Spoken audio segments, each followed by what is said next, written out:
Good evening. It's my pleasure to be here today in the Michael J. Epstein Memorial Library with head librarian Michael J. Epstein. Hello. Hi there. Thanks for joining us. We're so excited to have you. Thank you for having me.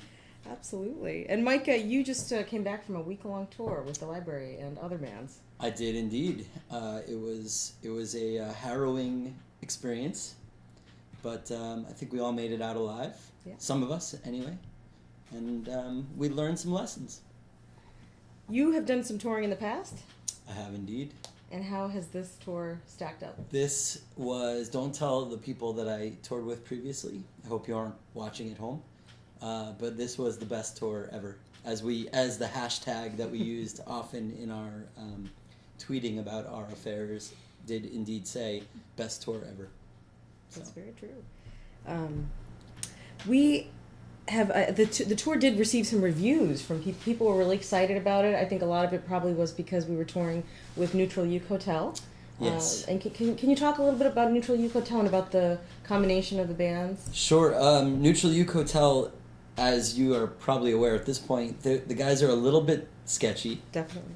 But the kids get really excited about it. It was a project that originated because Sean Fogel, who knows everybody's name on the tour, decided that he wanted to do something completely outrageous. He must have had he got hit in the head with a bowling ball or something.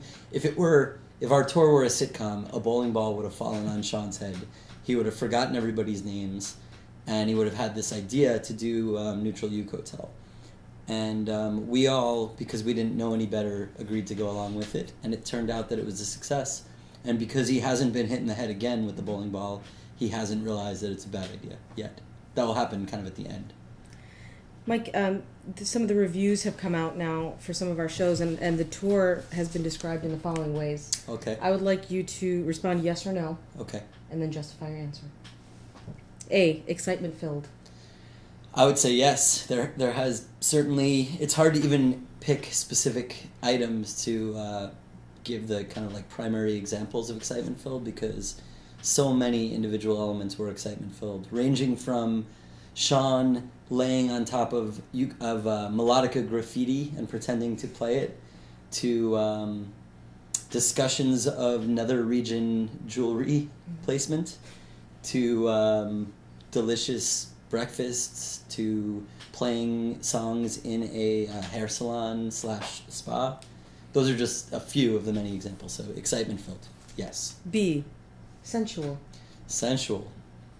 I would not describe the tour as sensual. No, I would go with no on sensual. Mostly because it makes me too uncomfortable to try to come up with an example. C, nougat filled. Nougat filled.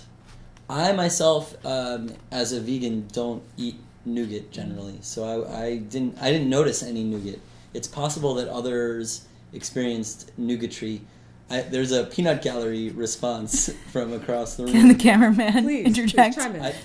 I'll pretend to talk. Okay, well, on the very you missed you missed the very last section of the drive. You disappeared. That's true. Sean provided us with vegan Passover peppermint patties that I would describe as nougat filled by my favorite company, Manischewitz. Manischewitz, for our viewers at home who do observe Passover, delicious. Very important And for nutritious. the Passovers, those who pass over. Crumbelievable. Crumbelievable. There were definitely a lot of crumbs in the van. I would go with heavily crumbelievable. I at many times I looked down at myself in the van, noticed that my entire body was covered in crumbs, and brushed them off onto the floor, leaving a crumbelievable situation. And there's a band that I did learn about on this tour. I think you would appreciate them. They're called the Smiths, and I understand that they were a pop band. Do you know anything about them, and have they influenced you? I don't think I've ever heard of the Smiths. Yeah. That's that band with Morrison? Van Morrison? Van Morrissey, and Van he, Morrissey. I believe, sings "Boys Don't Cry." It's an excellent band. I would Boys check them Don't out. Cry. Is that the one, Boys Don't Cry, about the brown-eyed girl or something? I think so. It is about crying from brown eyes. Yeah. Lots of Smiths on this tour. I think you Yes. should check them out. I will Viewers give them at a home? listen. Van Morrissey and the Smiths. Van Morrissey. Do you have any other sing-along projects in the pipeline? We've been working hard to develop a Perry Grip covers project. Originally, we thought this was a bad idea, but after the experience of the tour and the realization that there's no possible way that you can hear the song Baby Monkey Riding on a Pig and not spend weeks at a time singing it. So I think the next thing is the Perry Grip. We haven't decided what instrument because we can't really fit uke into Perry Grip. Right. But maybe there's another, like Yuki Grip doesn't really work. It doesn't work. So we're thinking maybe accordion grip or sitari grip or something like that. We're not sure yet, but Baby Monkey. That's very Baby exciting. Monkey. We have to ask everyone, and it is difficult to choose, but Sure. what show was your personal favorite? Oh wow! And why? Yeah, it's a tough call. I think there were just so many different elements that were great in each show.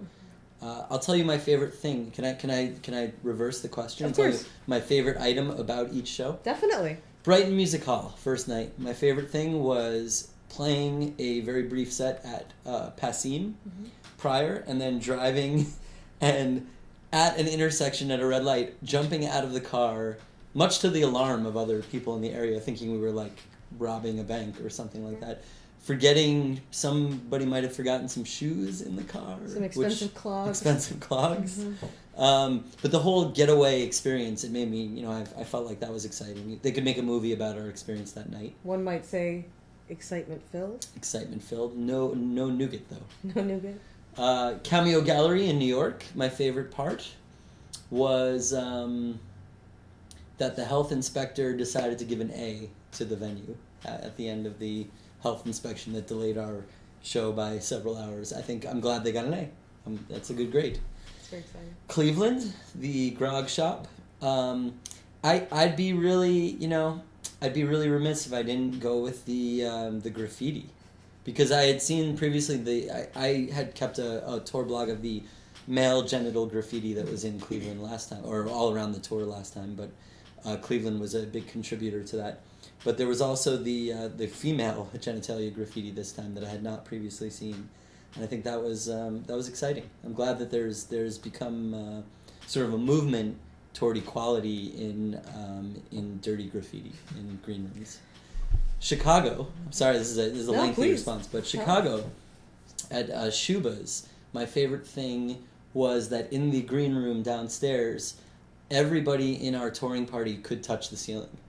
It was probably the only That was a rare moment. in the history of places where everybody in the touring party can reach the ceiling. Following Chicago, Iowa City.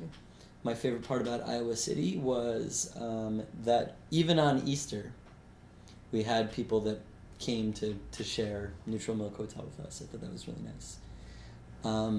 Then Day Trotter and Laundromat Matinee, they were both just great experiences, really fun to hang out at Day Trotter and just, rock on those songs until we were feeling like we really had a good time. And then Laundromat Matinee, just the wonderful experience we had at French Pharmacy, which many of these interviews were done at. We're in the home stretch here, folks at home, don't worry. Pittsburgh, my favorite part about Pittsburgh. I'm going to have to go, this is a tough one, because there's so many interesting things to things choose from. about Pittsburgh. My favorite part about Pittsburgh, I'm going to go with the fact that the audience was, although not as large as some of our other shows, was the most responsive to the Neutral Milk Hotel material. They sang along louder than at any other show. Finally, Philly was really just a wonderful place to close out. It was a nice setting. The sound was really great in the room. And I think we were all kind of in high gear and excitement about wrapping everything up and having that wonderful last hurrah. And we got to celebrate your birthday. Oh, that's right. That was wonderful. I did as turn well. 24 on tour. It was an amazing I moment. thought it was 23. I'll embrace 24. It's Okay. all right. I heard. I'm getting so old. Mike, so what if you were to give people some advice about touring? I have to ask everyone Oh, this yes, because we've had sure. some really good nuggets Yes. and nougats of advice. Prepared to be covered in crumbs. It's okay. If you look down and you find that you are covered in crumbs, do not be alarmed, because that is a common part of touring. And the reason you're covered in crumbs is because you have had to eat whatever crummy food you could find. Crummy, get it? Pun. Whatever crummy food you can find, because there's no good vegan food on the highway. Well, that's my words of advice. Sage words from Michael J. Epstein here at the Michael J. Epstein Memorial Library. Sir, it's been crumbelievable. Thank you. Thank you.